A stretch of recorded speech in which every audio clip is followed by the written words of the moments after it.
I'll let you know when you can do that at the end.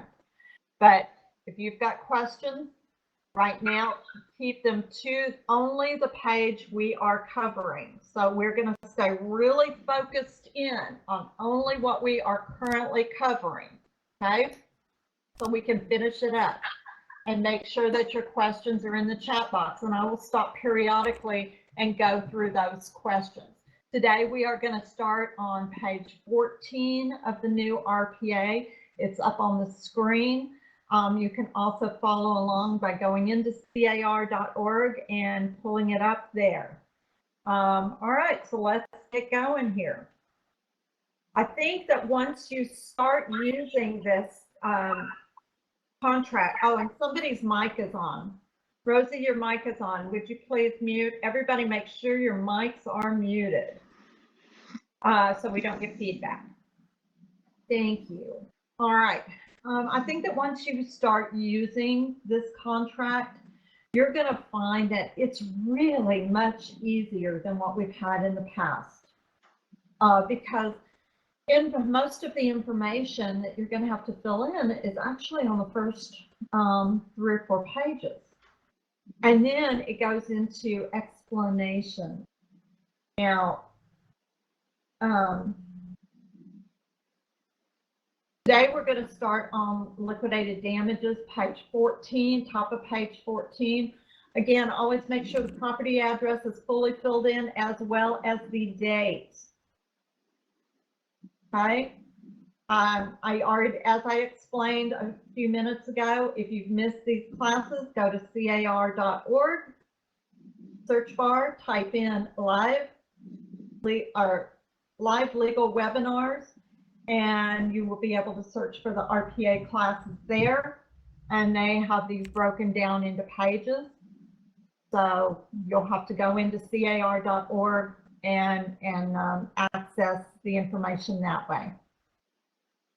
All right, liquidated damages. By initialing in the space below, you're agreeing to liquidated damages.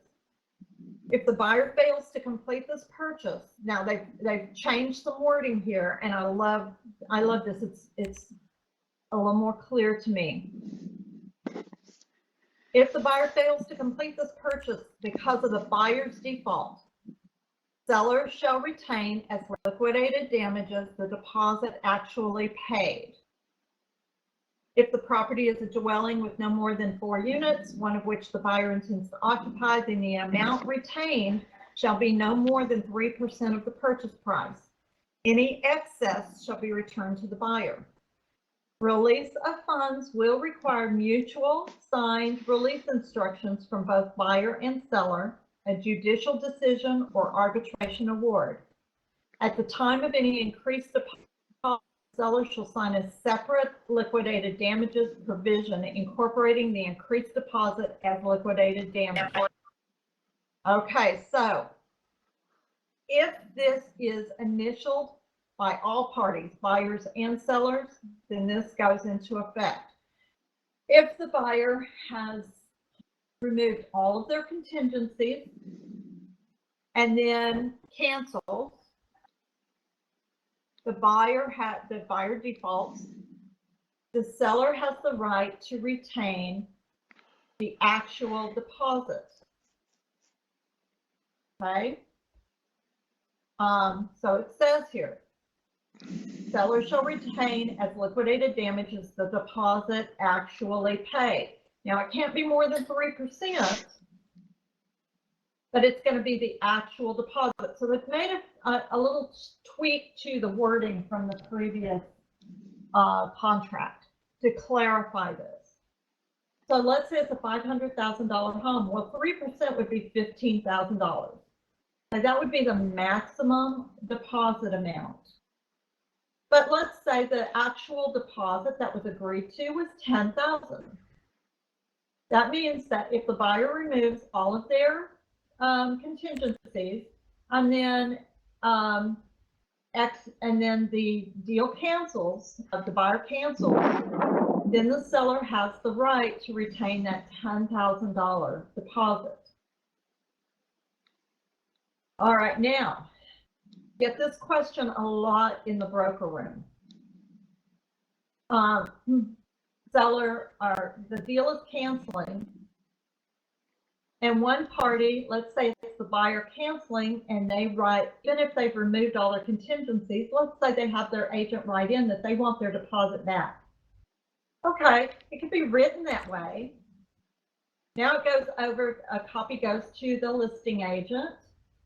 Buyer has signed that CC, that cancellation of contract, stating that they're canceling and they want their deposit back. You're on that buyer's side of the transaction. You send a copy to the listing agent, and at the same time, you send that buyer signed copy to the escrow officer. Okay? Then the seller has the option of signing off on that, agreeing to it, or saying, no way, they removed all of their contingencies, so we're not giving them their deposit back. So the seller could then instruct their agent, the listing agent, to write up another CC, cancellation of contract, stating we want to retain the deposit. Now the seller's going to sign that. Now the listing agent should send a copy to the buyer's agent, and at the same time send a copy showing the seller's signature to the escrow officer. Now, buyer says, I'm not signing that. Well, obviously now we have a conflict. Buyer wants one thing, seller wants another with regard to the disbursement of that deposit. So what this means is that deposit is going to remain in the escrow account. It's not going to be released to anybody until there is a mutual agreement, a judicial decision, or an arbitration award. Right? So the deal can cancel, but the money is not going to be dispersed to anybody until there is a mutual agreement. Now, this is what I have to make very clear. When there is a dispute regarding the disbursement of that earnest money deposit, agents back off.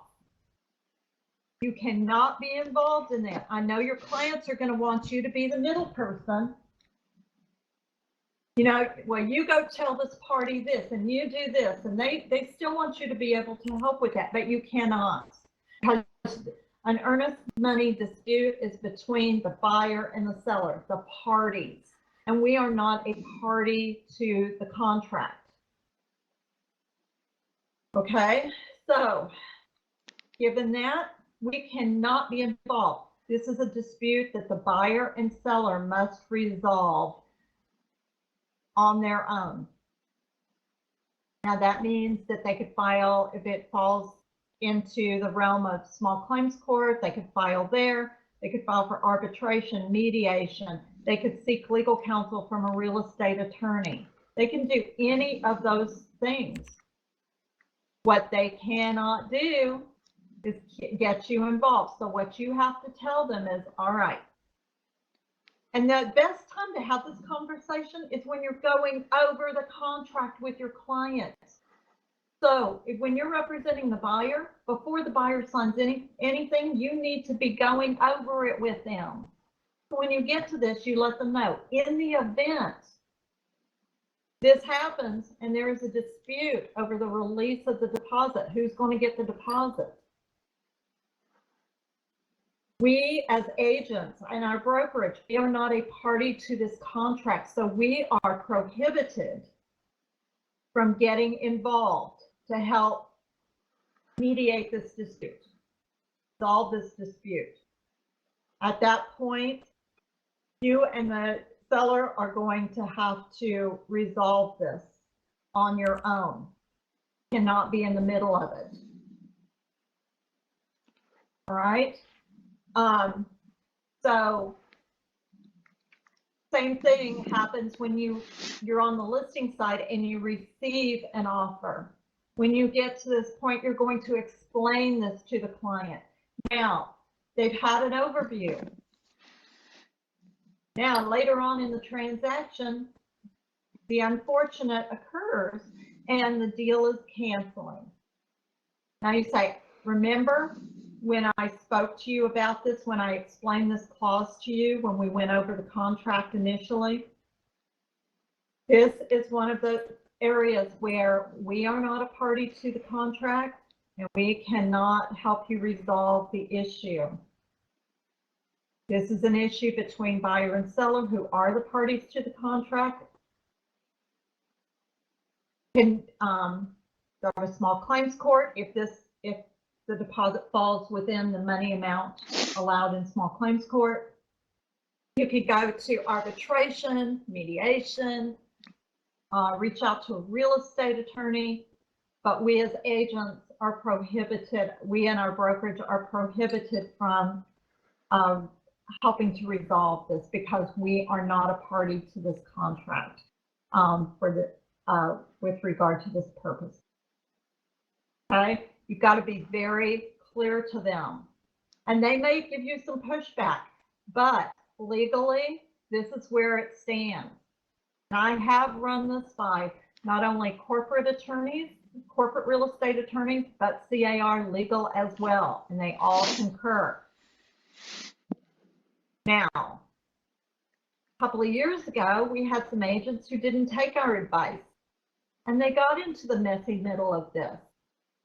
And ultimately, they found themselves in the middle of a lawsuit, named in a lawsuit. Don't be those agents. Okay? Now, there's a place here for buyer's initials, there's a place for seller's initials. So if you're on the buyer side, you have the buyer initial this. I believe you should. You have them initial this. And then it goes to the listing agent, and the seller says, hey, I'm not going to sign this. I don't want to agree to liquidated damages. Then they have an obligation to counter this out. And the wording for that would be item 29 of the RPA to be deleted in its entirety. That's the seller saying, I don't agree to this. We're not going to initial this. But what you cannot do is just not have the seller initial. Got to counter it out. If the buyers have initialed it and the sellers don't want to, then you have an obligation to counter it. Yes, it is up to the seller to decide whether they want it or not. Now, seller can counter it, and then a buyer can come back and say, no, that's a deal breaker for me. And then they can counter it back again in a buyer counteroffer, saying item 29 of the RPA is to be included. It is to be made part of the agreement. And all parties are to initial this clause. Okay. Listen, guys, I think with some of the questions that I'm getting here, you're making it harder than it really is. It's simple. Keep it simple. These are simple explanations. They get to decide.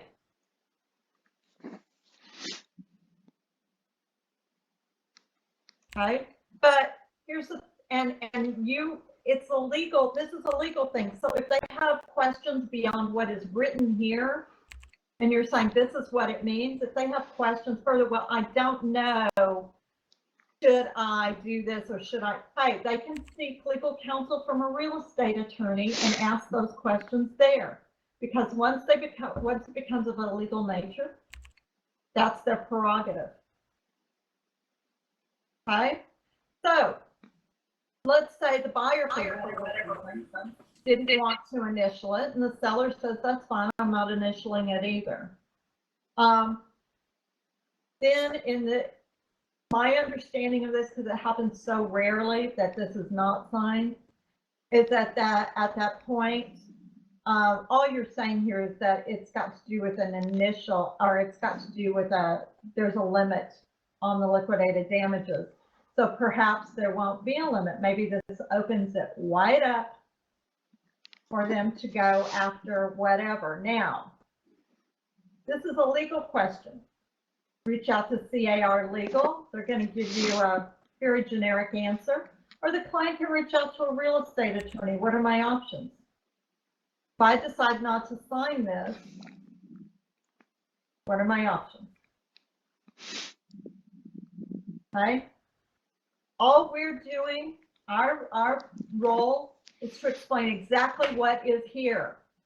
This is saying that if you initial this and the buyer defaults, remove their contingencies and they default, then the seller can come after the amount of the deposit that was actually agreed to,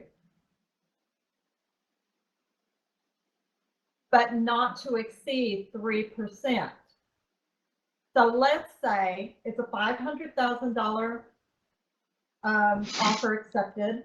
The maximum would be 3% of 500,000 is 15,000. Let's say for some cockamamie reason, what was written in was a $20,000 deposit. By the way, don't do that. Don't exceed the 3%, please. But let's say they did. Okay, well, the maximum amount the seller could go after would be 3%. That excess amount, that $5,000 in excess, is going to be given back to the buyer, no matter what. No matter what happens. Okay, so the maximum amount the seller could keep would be 3% if more than that is offered. But it's going to be what was actually agreed to, as long as it doesn't exceed 3%. Okay, so if on the offer 15,000 is written in, 15,000 is agreed to, then that's the maximum amount that the seller could go after, because that 15,000 did not exceed 3%. Anything over 3% would be refunded back to the buyer automatically. Seller has no chance of keeping it. All right, so moving on, mediation. Parties.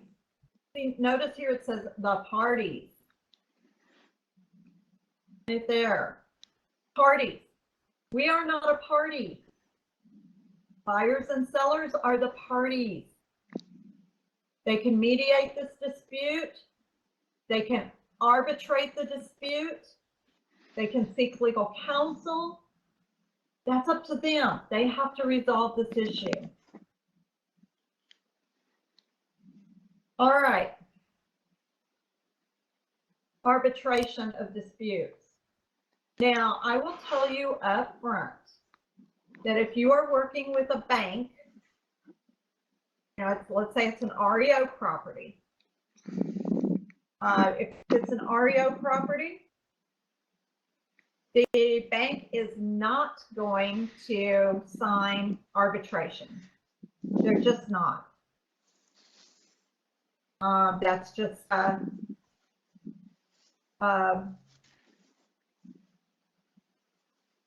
that's their policy. Same thing goes on relocation owned properties. The relocation company owns the property. They're not going to sign the arbitration clause either. Even if the buyer initials it, they are not going to sign it. Okay? The parties agree that any dispute or claim in law or equity arising between them out of this agreement or any resulting transaction, which is not settled through mediation, shall be decided by neutral binding arbitration. The mediation is great, but it's not binding, but arbitration is binding. You hope that everybody can come to a meeting of the minds, mediation, sign off on it in good faith and move on. But if that's not the case, Arbitration is decided by an arbitrator, and that is their say is final. What they decide is final and is binding, just like it would be in a court of law. All right, so this also would require buyer's initials and seller's initials, and if one initials and then the other side doesn't, it's got to be counted out. Can't just leave it blank. And let's say the buyer didn't initial this, but the seller says, I do want this clause made part of the contract. Then the seller is going to counter saying that item 31 of the RPA is to be made part of this agreement and all parties are to initial. Seller will go back and initial this, and it is expected that the buyer will as well if this is agreed to in the counter. They will have to go back and initial it. Then at the bottom, like you do on all of your contracts, buyer's initials and seller's initials apply. All right, so that's page 14. So I'm going to take a look at your questions. So hang on a second.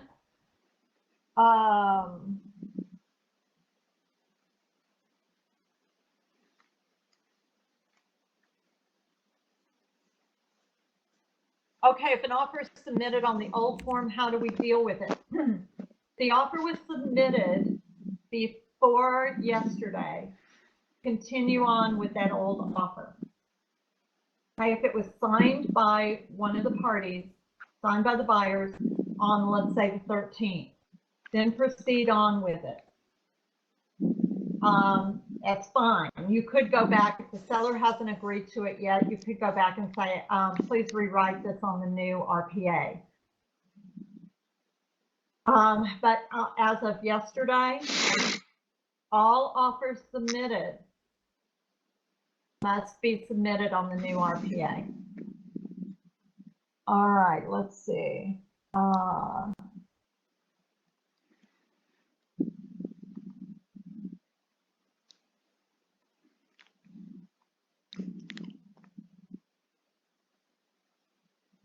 Jeff, sometimes I do need to go 20 minutes on one paragraph, so thank you for your understanding. All right, we go by, sometimes we have to go by the kinds of questions that we get in the broker room to make sure that we have clarity. And this is one area where we do get a lot of questions. All right, so let's go to page 15. Buyer's offer. This looks just a little bit different. Expiration of the offer. This offer shall be deemed revoked, and the deposit, if any, shall be returned to the buyer unless by the date and time specified in 3C, the offer is signed by the seller and a copy of the signed offer is delivered to the buyer or the buyer's authorized agent. Seller has no obligation to respond to an offer made. They've changed this. So the seller has no obligation to respond to an offer made. Make that clear to the buyers. We hope that they will, but they're not obligated. Now, 32B, entity buyers. Let's say your buyer is an LLC or a trust or a corporation, something along those lines, then this box would be checked. And if this box is checked, states here, if this paragraph is completed, a representative capacity signature disclosure is not required for the legally authorized signers designated below. This is new. So if this box is checked, we will not need an RCSD for the buyer. Instead, all of that information will be filled out on this offer. So that takes away the need for an extra form. All right, one or more buyers is a trust, corporation, LLC, probate, estate, partnership, holding a power of attorney or other entity. This agreement is being signed by a legally authorized signer in a representative capacity and not in an individual capacity. Name of the legally authorized signer is or are.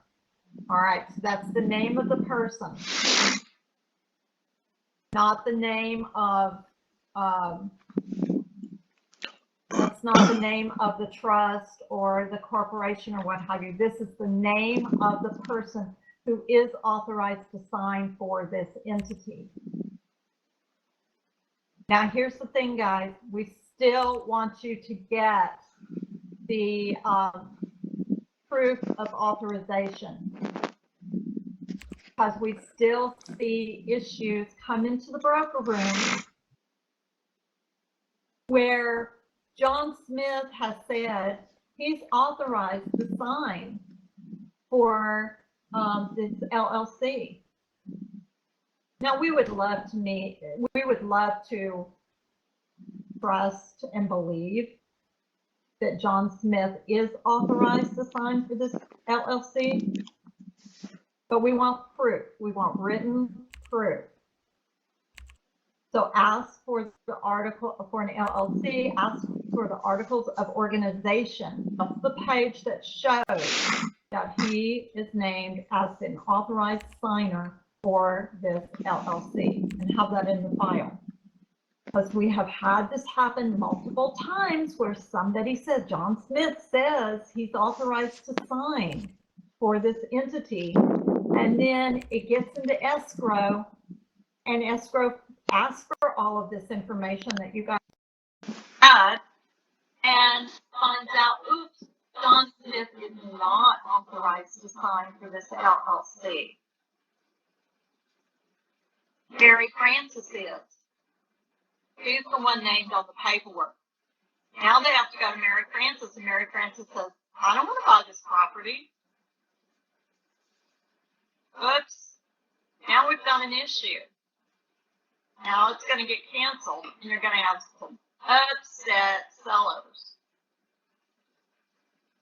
So do your homework, get the information that you need up front. All right. So the name of the legally authorized signer, in this case, let's say it is named on the LLC that it is John Smith. His name would go here. And you do have that proof of signing authority that you will put into your file. Okay, if a trust, identify the buyer as the trustee, if the trust, or by simply trust name. So if a trust, identify the buyer as trustee of the trust, or by simply the trust name.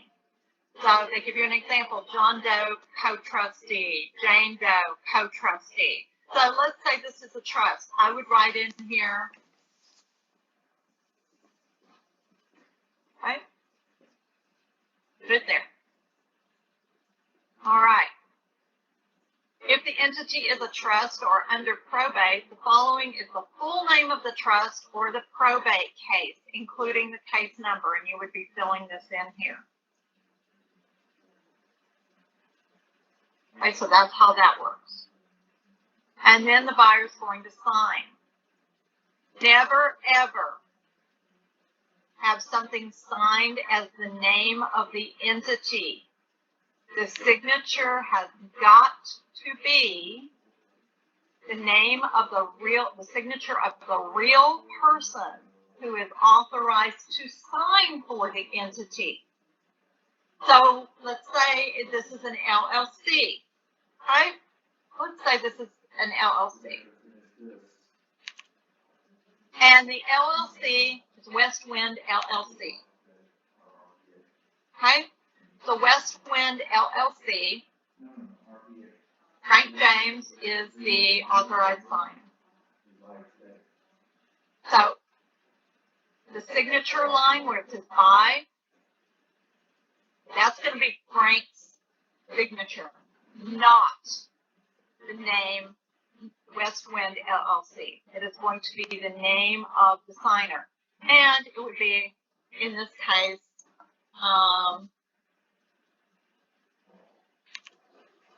okay.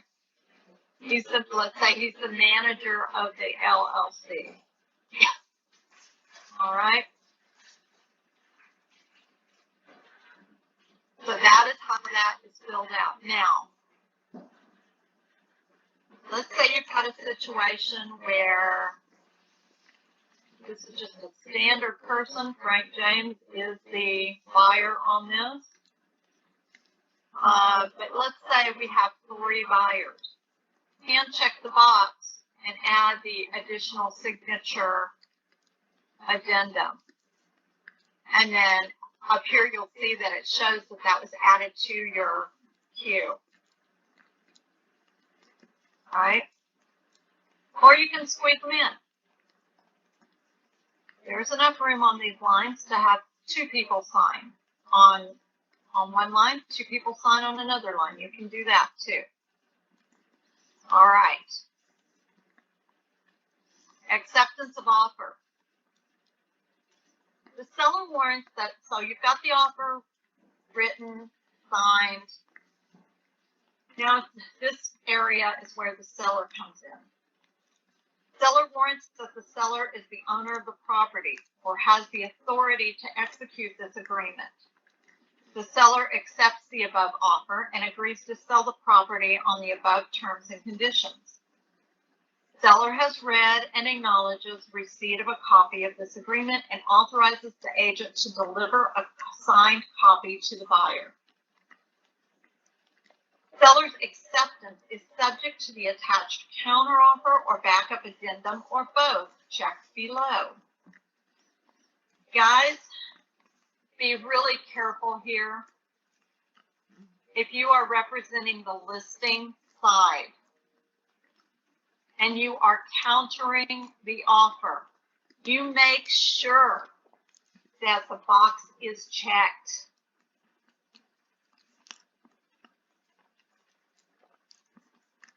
Otherwise, you're setting yourself up for big trouble. Potentially legal trouble, potentially financial. So,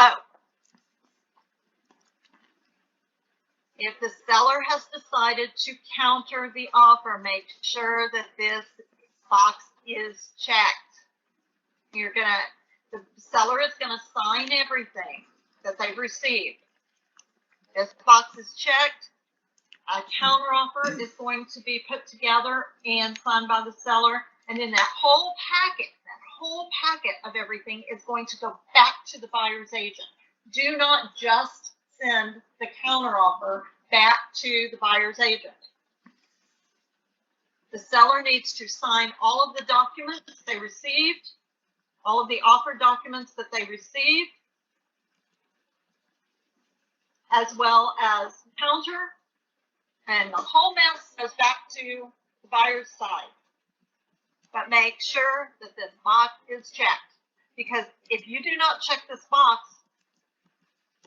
and the seller has signed everything, even if you send a counter, you have an accepted offer. That counter means absolutely nothing. The buyer is under no obligation to sign it. You have an accepted offer. That's a big oops. For one agent that I know of, that cost her $15,000. No, this is not inaccurate to me, because I've been in this situation with an attorney. If you'd like to discuss it with me, we can discuss this offline, okay? If, however, the exception to this, and this may be what you are thinking, if, however, you do not check this box and you do send a counter and the buyer signs the counter, then you just avoided a big mess because it moves forward. But if you do not check the counter offer box and you send a counter, buyer is not under an obligation to sign it. You do have a deal.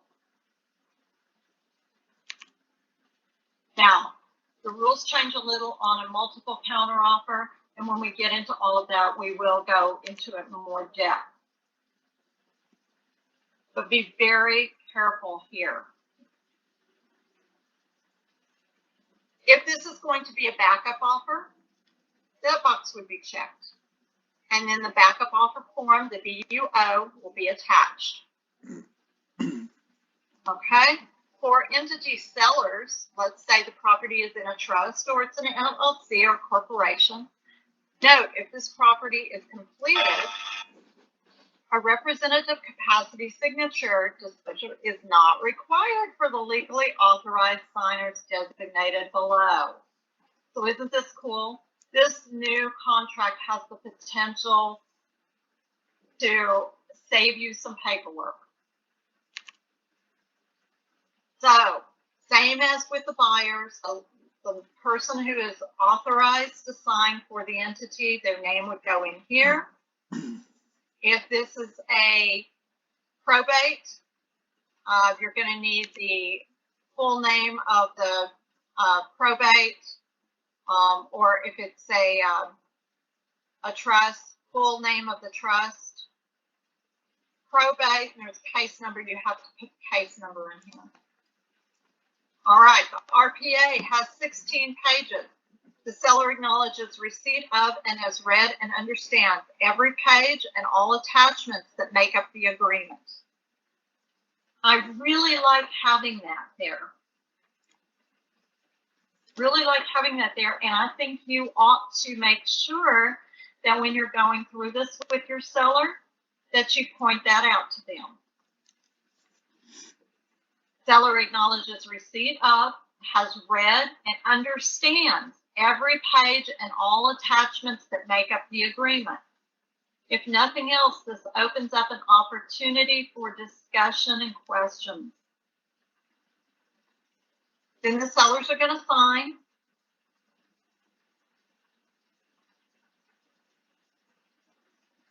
And then you have a clause here, offer not accepted. If this is being rejected, the sellers will initial and date. So if the sellers have decided that they're going to just reject this offer outright, please have them initial and date this and send it back to the buyer's agent. All right. It gives closure. For one, it's a courtesy for another. It's a professional courtesy for another. Is it an obligation? Is it required? No. But you know what? I expect professionalism. And I know that you expect professionalism from those you work with. So if you are representing the listing side and the seller has decided they just want to reject the offer, please have them initial and date and send it back to the agent. The agent has that closure so that they can give that to their client. So another thing that does come up is that they don't hear anything back from the listing agent, right? The buyer's agent doesn't receive anything. They don't hear anything, which I think is awful, very unprofessional. And then they say, well, I don't even know if my offer was presented. And then that gets nasty as well. And in some cases, they reach out to CAR and to the ombudsman at CAR, who then has to investigate it. Or they file a DRE complaint, and we have to deal with that. So all of that can be avoided by this box being filled out. All right, then there's a place for the buyers and sellers' initials at the bottom. Now I'll stop and answer some questions that are in the chat box here. All right.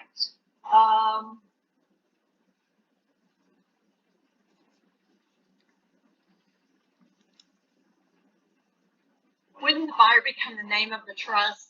No. The name of the trust is the name of the trust. The person authorized to sign for that trust is a real life person. For instance, our home is in a trust. So it is the Penny Trust, and Stephen Penny and Deborah Penny are the trustees. So when we buy or sell a property, the name of the trust is named, but then any place that has to, where a signature is required, we're going to sign our actual name dash trustee. So it'll be Stephen Penny dash trustee, Deborah Penny dash trustee. Okay, let's see.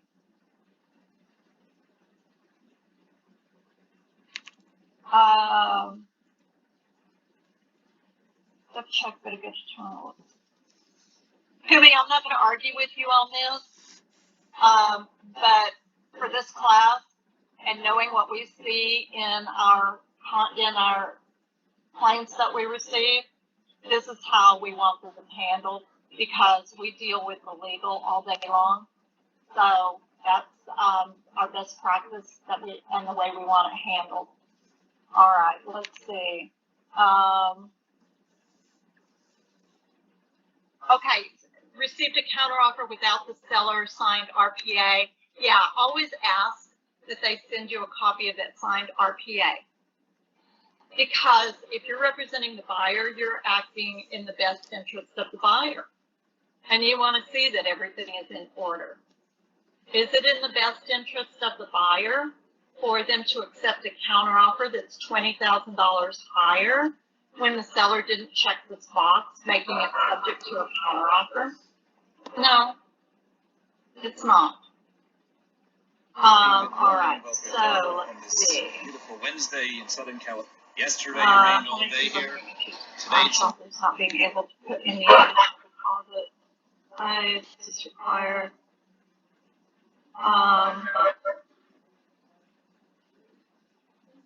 Why legally would a seller sign if they don't agree with the RPA and are countering? Well, that's part of it. They're signing and then checking the box saying, we agree to all of the terms in this RPA except those items that we are countering. Because your counter offer, you're accepting all the terms except for the items that you are countering. All right. Okay, 33D. An example of 33D. Peter Lane's signature would go here. Peter Lane's name would go here. Now, if you've got an authorized signer, let's say he is the trustee. Printed name of the legally, let's say the seller is Peter Lane, but let's say there's a power of attorney. There's an attorney in fact. Mary Frances is signing on behalf of Peter Lane. You've got this box checked. Mary Frances, printed name is going to be here, dash attorney in fact. Okay, or over here, attorney in fact. So her name, Mary Frances, title, attorney in fact. She is signing on behalf of Peter Lane. And that's her printed name, and then she will sign form. All right, moving on. Here's the broker section. Real estate agents are not party to the agreement between the buyer and seller. So if you ever have to out to a client, you know, if you're got that deposit dispute deal and they're saying, well, show me where it says you're not party to this contract. There it is, right there. Agency relationships are confirmed as stated in paragraph 2. Cooperating broker compensation. The seller's broker agrees to pay the buyer's broker, and the buyer's broker agrees to accept out of the seller's broker's proceeds in escrow the amount specified in the MLS. provided by a broker is a participant of the MLS in which the property is offered for sale or a reciprocal MLS. As a good business practice, when you are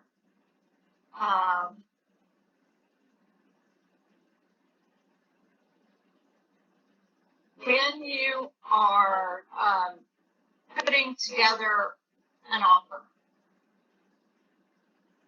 sit down, you're putting your offer together, pull a new copy of the MLS, getting ready to write your offer, pull a new copy of the MLS, circle the compensation being offered.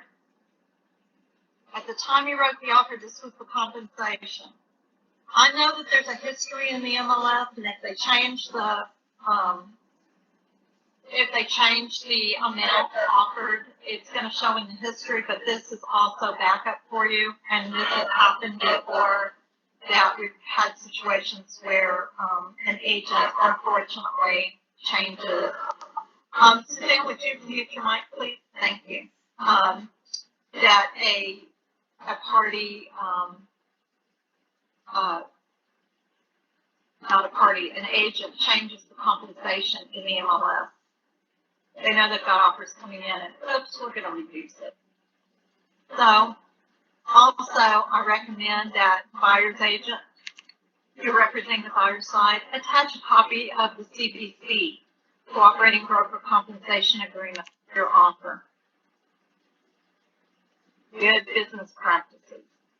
Protect your commission, especially if you are selling a home in an area where you do not belong to that MLS or a reciprocal. Your MLS is not reciprocal with this one, because there are some areas that are really stringent about this, and they will not pay you. If you don't submit that CBC with your offer and you're not a member of the MLS, they're under no obligation to pay you commission. And that gets messy. Yes, we have dealt with that as well. We get to deal with a lot of really funky, weird stuff in the broker room. So protect your money. Protect your money by just make it a practice. So when you're representing the buyer side, fill out the CBC and provide it with your offer. And you know what? I provide not only a copy of the CBC, but that new, that new MLS printout. I make 2 copies for my file, and one I submit with that offer attached to that CBC. Now, CBC is between the brokerages, the agents, but I want to protect your money. Now, if you don't want to protect your money, buyer's agents, then don't use the form. But this is a protection, and there's a lot of nastiness out there, and a lot of disputes arise over commission. All right, for the presentation of offer, pursuant to the National Association of Realtors Standard of Practice 1-7, if buyer's agent makes a written request, the seller agent shall confirm in writing that this offer has been presented to the seller. So, you're the listing agent, and the buyer's agent is claiming that you have not presented their offer. I want proof that you presented the offer to the seller. They have the right to request that, and if they do, you must respond. Okay? Don't ignore them. Buyer's brokerage firm, this would be the name of the brokerage that represents the buyer. The brokerage's license number. Agent is by, that is the byline, that's the name of the agent, their license number. The printed name is going to go here. They're going to actually sign next to it in that white section. Printed name is here. Okay, let's say you're representing the buyer, Exp agent.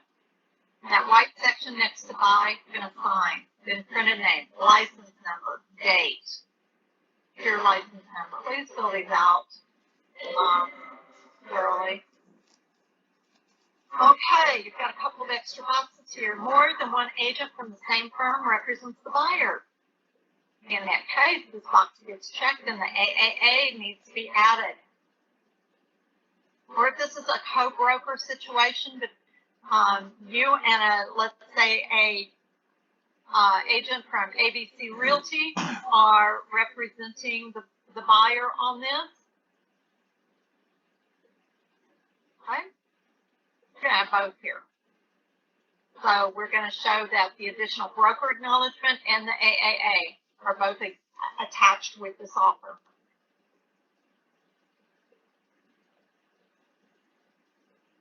Designated electronic delivery addresses. Okay, email address, there's a text number.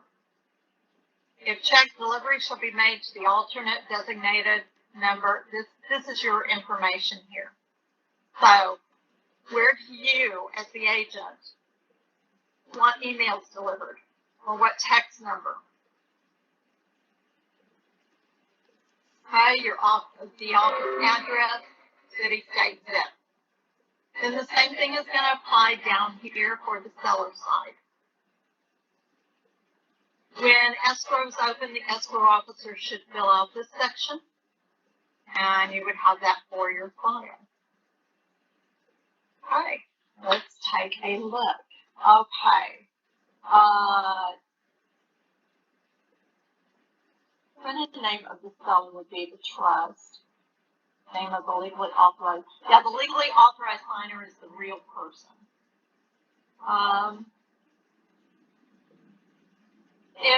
When you're putting in signatures, you would put in the name of the person. By the way, Penny just has a Y, not an EY. But you put in the name of the person dash trustee. And the only reason I say that is not to be nasty. It's just that if you send me something and my name's not spelled right, our brokers who sign those on my behalf will reject it, and I don't want that to happen to you. Let's see. If you're writing an offer on your behalf, you need to also state in the additional terms in the offer that buyer is a California real estate licensee. All right, so if you are personally the seller or personally the buyer, that information needs to be put into the offer that either the buyer or the seller holds a real estate license that has got to be disclosed in writing. If the buyer's agent is not a member of the local MLS, can they legally get compensation? Yes, legally they can get compensation. It's just it can get nasty in some areas, and I'm thinking of, I won't name the board, but had this happen with one of the boards where our agent grew up in the area. He knew the area well. He was a member of another association. That association was not reciprocal with this one. Now, he went to this area, he knew it well, was showing property to a buyer, wrote an offer for that buyer, sent it to the agent, and the agent said, "You fine that you're going to represent the client, but we're not going to pay you commission. You don't belong to the board." And he didn't include a CVC. Now, we fought it, and we were able to get reluctant cooperation, but they really don't have to. So, lesson learned, make it simple so you don't have to go through that. We don't have to go through all of that. Just add the CVC with your offer. Okay, and yeah, I think it's a good idea to use the CVC on all offers if you to make it part of the routine. All right.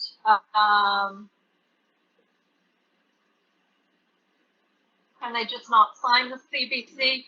Well, here's the thing. If they could not sign the CBC if there's good cause not to sign it, but generally they should sign it. And if you run into an issue where you've done everything right and they still won't sign it, then you come to the broker room and speak with a broker. And we may need to reach out to that agent's broker at that point. All right, moving on.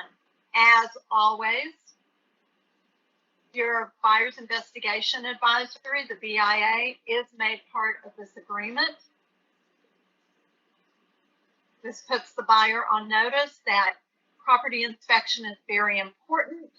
They're strongly advised to investigate the condition and suitability of all aspects of the property, including but not limited to items. Okay? Now, L, I want to stop on L for just CBC is Cooperating Broker Compensation Agreement. I want to stop on L for a second. In workplace yesterday, a great question came up. And an agent was looking for homes in a specific school area. Now, here's the thing, guys. It is up to the buyers, not you as agents. Verify all, or they were looking for what is a good school district. Okay, well, that's subjective. No, that's very subjective. What may qualify as a good school district to you may not qualify as a good school district to someone else. It is up to the buyer to do their due diligence, to do their investigation, to check all of this out. Okay, to check this all out and make sure that everything is satisfactory to them. Okay, not your place. You can refer them to the school district office. You can give them the address, the phone number, but they need to do their due diligence. Also, please keep in mind that, hey, somebody may say, you know what, I've got young children. I love this particular school. I want to live in this neighborhood because of this school. I want to have my kids in this school. At that point, the advice as an agent that I would give those buyers, if they were my buyers, please check with the district office. Make sure that they are still accepting students, new students to the school. Some schools are full. And just because somebody moves into the same neighborhood that services a particular school, it is no guarantee that new students will be allowed to go to that school. They could have to go to a school that's several miles away. Okay? But it is not your place.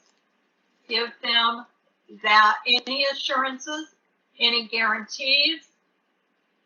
They need to check that out. You can send them to the places where they can get that information.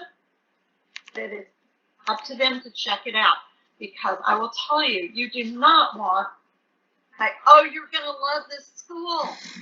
This home is, I see you've got a 6-year-old, an 8-year-old, a 10-year-old, elementary age kid. They're going to love this school. My kids went to this school. It's a great neighborhood, great school. And then they move in based on you saying that, and then find out that, oops, the school is full, and now they have to go to a school that's a few miles away. Rather than getting to walk to school, now they've got to have another form of transportation to get to that school. Okay? And now they come back at you and say, you said. That puts you into a situation that you don't want to be in. Okay? So please send your clients to check this stuff out on their own. Okay? We do not warrant anything. We do not check for registered felons or offenders in an area. We don't do any of this stuff. They need to check all of this out. And this is a conversation you need to be having with the buyers. When you are sitting down and explaining contracts to, because yes, you never just give them this contract to DocuSign without going through it with them. All right. I see a couple of comments going back and forth. This is I'm using the contract that is live in zip forms right now, not a copy. So this is the current. So I'm on the BIA, the Buyer Inspection Advisory, which is attached to the RPA packet. Another form that is attached in your packet is the California Consumer Privacy Act Advisory. Okay, that requires signatures. All of this is the complete packet. Everything that prints out with your RPA, your agency, your fair housing, CRBS, your wire fraud, contract, the BIA, the CCPA, all of those need to be signed by the buyer and need to go to the seller when an offer is being presented. Okay, so this is new RPA. I think when you get in there and you start filling it out, you're going to find that in a lot of ways it is a lot simpler. Oh, you're required to start using that as of yesterday. Yeah. So just the RPA alone is 16 pages.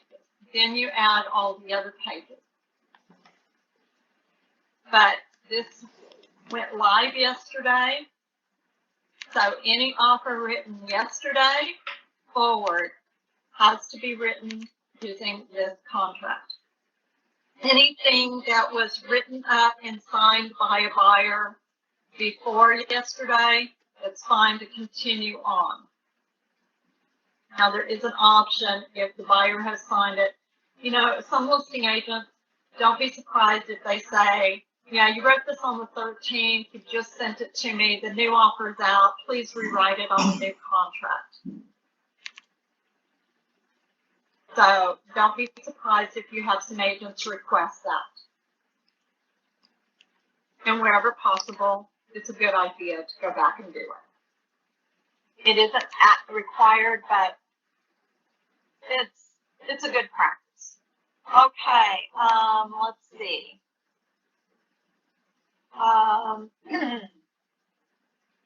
Yeah, it really is easy. It's the first few pages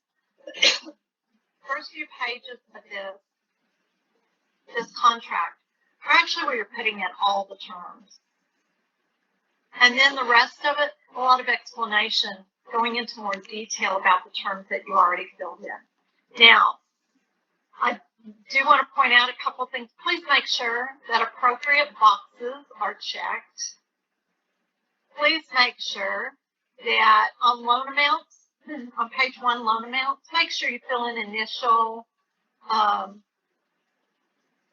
deposits. I mean, not the initial deposit, the interest rate, okay, and points. Okay, fill those things in. Check boxes. If there's a check box and a place to fill in, check the box and fill in. Be thorough, okay? Be thorough. Because I'll tell you what, we're getting stupid complaints in the broker room. I mean, people are just nitpicking to death. And these things can be avoided if you just take an extra second or two, make sure a box is checked, make sure things are filled in completely.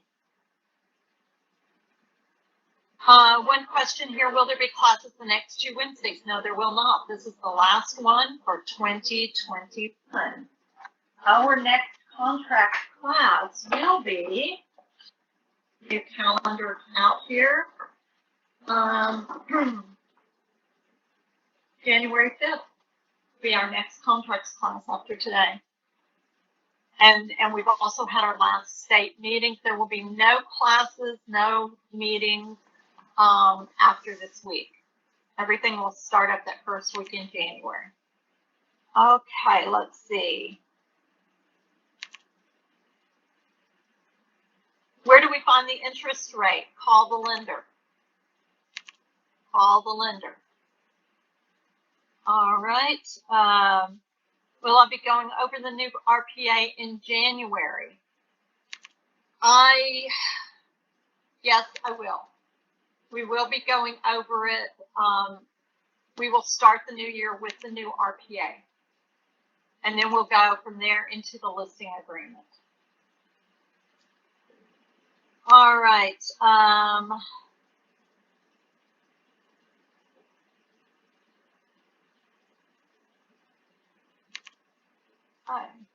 This contract went live yesterday.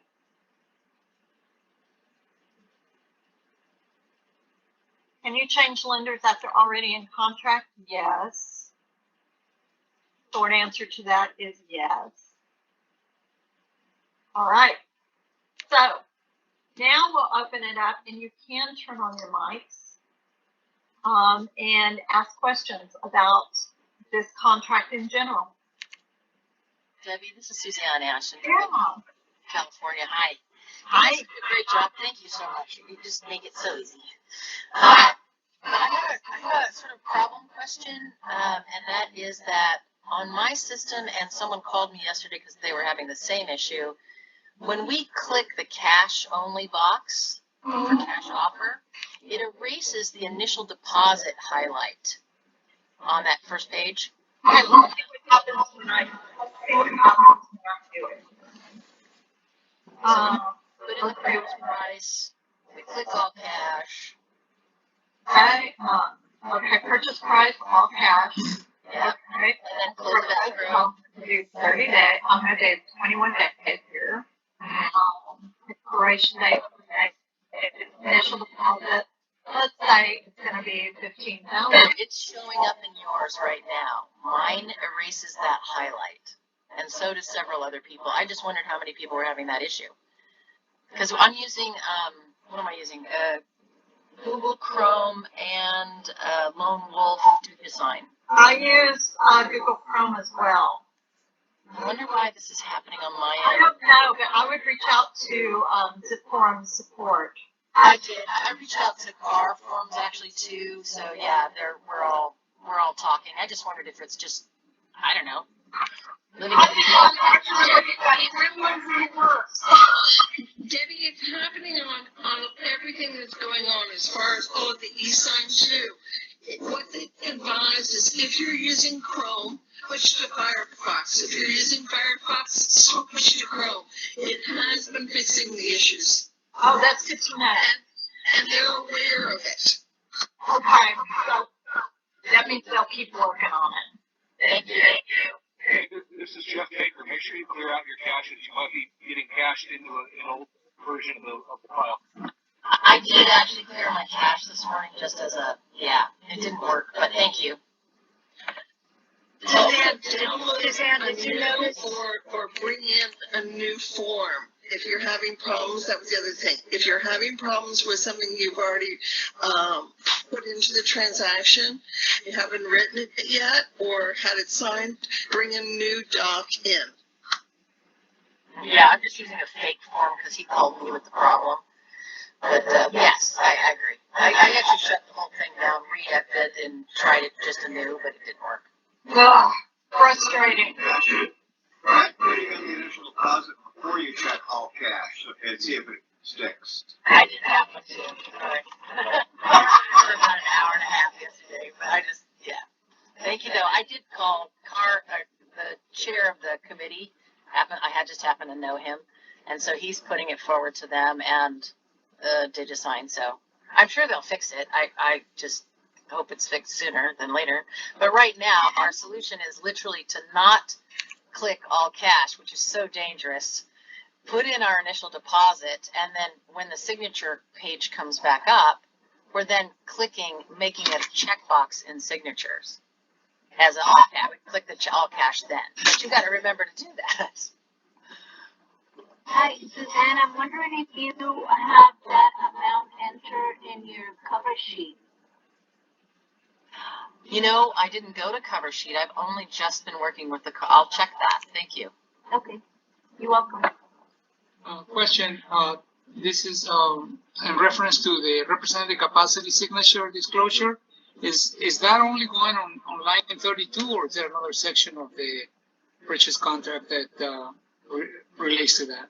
I'm sorry, say that again? Okay, on the representative capacity signature, Uh-huh. is there any other section other than 32 where that's being addressed? No. I don't That's think the only section. You know what? I said that really fast, but I don't think so on that. Let's take a quick look. Okay, this is, while I'm looking for it, is there an updated manufactured home RPA? No. Here's the deal. This is the cool thing with this. You will have addendums for those things. So you'll use the regular RPA, and then now there's a new manufactured home addendum that gets added. So let's see.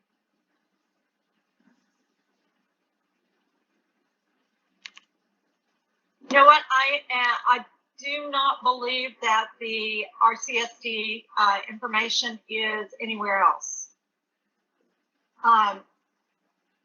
Just at the end there.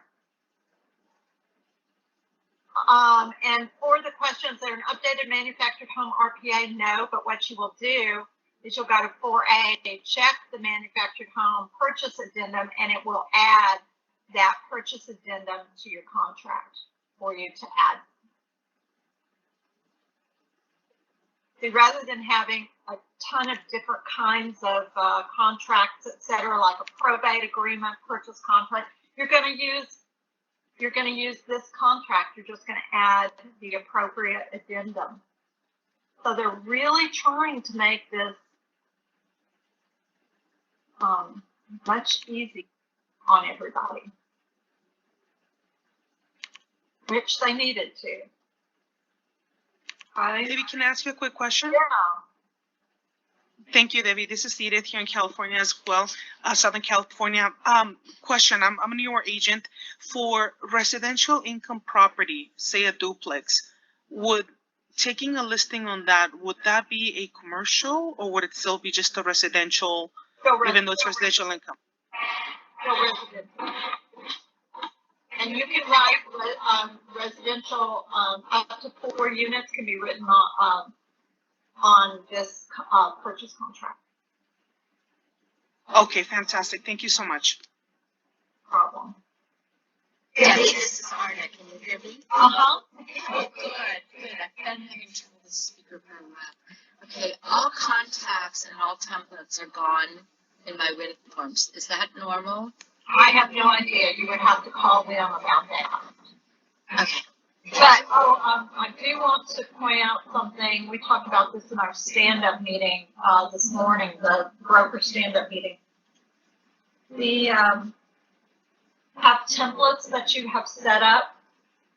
You know, you've got a listing template, what have you.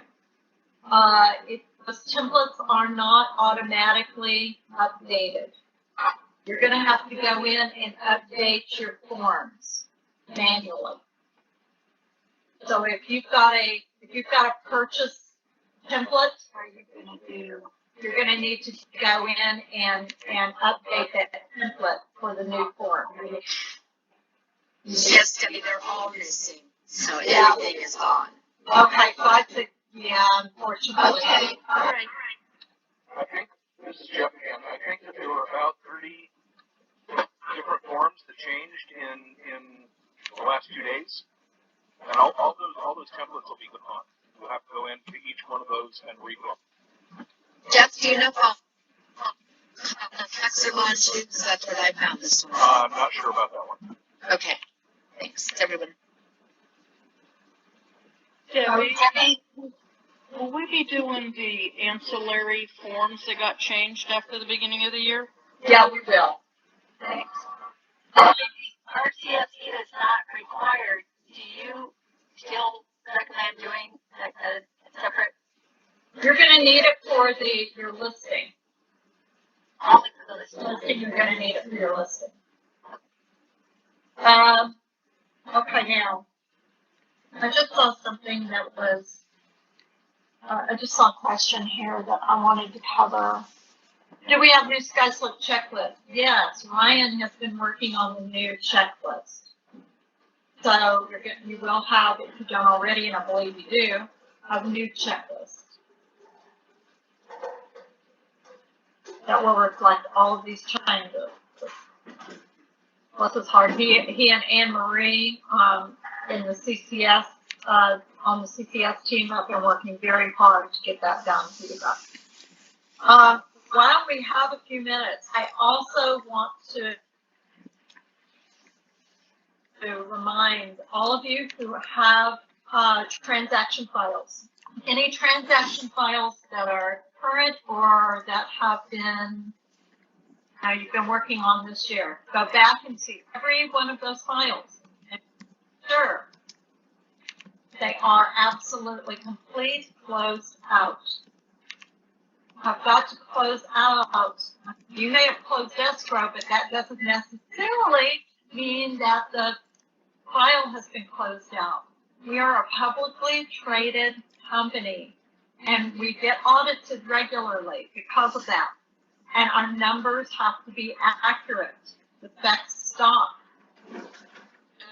Debbie, Near and dear to your hearts. So please make sure that you go in and check all of your SkySlope files. And if you have something that is not archived, you closed it out in September, but it's still not showing as archived, and check and see if there's anything missing. Make sure that copies of checks have been uploaded. Make sure the final HUD is uploaded. Make sure your emails pertaining to the transaction have been uploaded. We've got to get these files closed out. And the drop dead deadline for that is January 7th. So we have teams behind the scenes working their butts off to try to make that happen. And this is part of being a publicly traded company. And as stockholders, you guys want to get in there and make sure that your files are in great order. Okay? I don't care if you have a TC or not. This is something you need to go in and personally look at and make sure that these files are closed out and you have everything in those files that is supposed to be in those files. Also, it's that time of year again where board dues are due.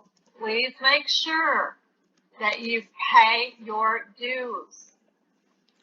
Also, for those of you who need to take your ethics class, okay, you've got code of ethics training that is due. Please make sure you get that done before the end of the year. There's some housekeeping things for you to get done before the end of this year. Okay, because they're going, if you are due to get your code of ethics training completed and you don't, it can cause you to be suspended. That is a lousy way to start the new year when what you really want to do is get out there and sell property. Well, if you're suspended, you're not going to be doing anything. So, take care of business. You are business owners. That means taking care of your business. So do the things to help keep you in business. Pay your dues on time. Take your classes if you have the ethics class required right now. That deadline is coming up. And make sure that your files, any files that have closed, have properly closed, and everything is uploaded to those so that they can be archived. Okay? You can check with NAR to see if you, or check with your board. And I know that the boards have been sending emails out because they're sending emails to us. And our ASCs are then sending notices out to people who need to do that training. So double check it, make sure you're in good standing. Debbie, how do I find out if I need to do my ethics class? Because I just renewed my license in December of last year. It's probably okay, but check the NAR site. Great, thanks. Hey, Debbie, it's Jeff again. I renewed my broker's license this year. It was in, late spring, early summer. And I took, as part of that 45 hours of continuing ed, I took a class in ethics. And I submitted that to the board because we don't have reciprocity between the DRE and local boards and the NAR. So what I did is I submitted the certificate that I had taken the class, and I was, much to my happiness, which doesn't often happen with CAR, with NAR, they gave me credit. I did not have the new Code of Ethics class. Yeah.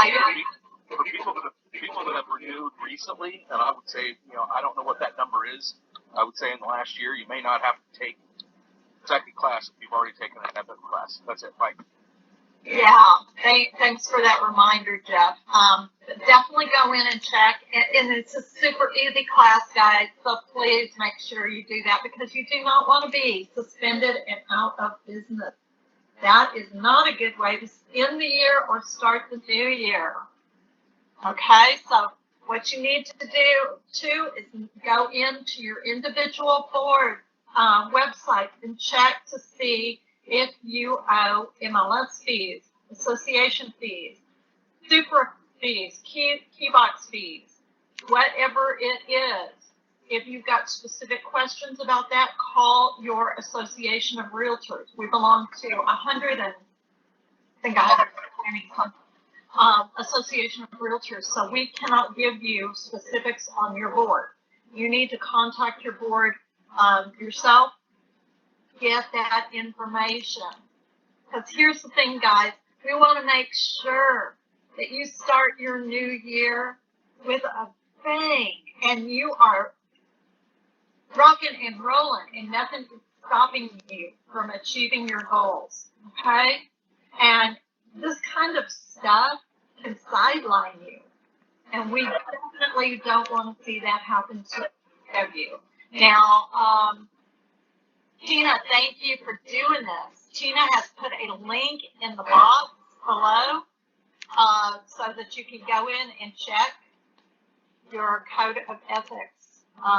Check and see where you stand on that. Okay? Thank you for doing that. All right, everybody, I've got to pop to another meeting, so I'm going to sign off here. I want to wish each and every one of you very, very happy holidays, safe holidays, enjoy time with family and friends.